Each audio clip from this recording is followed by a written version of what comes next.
وہ جب اللہ سے دعا مانگو، میں یقیناً اب بھی دعا مانگتا ہوں کہ یا اللہ جن پر یہ مسلط ہے ہمیں پہلے محفوظ رکھ۔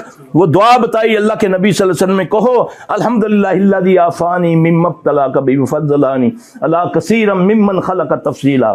پھر اس کے بعد دعائیں پڑھو اللہ محفوظ رکھے ہمیں، ہمارے بچوں کو، اللہ ان کو ہدایت کے ساتھ اللہ شفا عطا فرما دے، اللہ ان کو ہدایت بھی دے دے، ان کو شفا بھی دے دے۔ وہ بھی انسان ہے، مت خوش ہو کسی کی تکلیف پر۔ یاد رکھنا نبی صلی اللہ علیہ وسلم نے فرمایا جو کسی کی تکلیف پر خوش ہوتا ہے یاد رکھنا اس کو وہ تکلیف لوٹا دی جاتی۔ ان سے دعائیں مانگو، نہ تو چنگا آیا انجی ہونا چاہیے سی، ایسا کرتے ہیں نا، دعا مانگو اللہ ان کو ہدایت دے دے۔ پتہ نہیں ہم بھی ہیں کہ نہیں ہیں، ہم بھی ہر نماز میں کہتے ہیں اہدنا الصراط المستقیم۔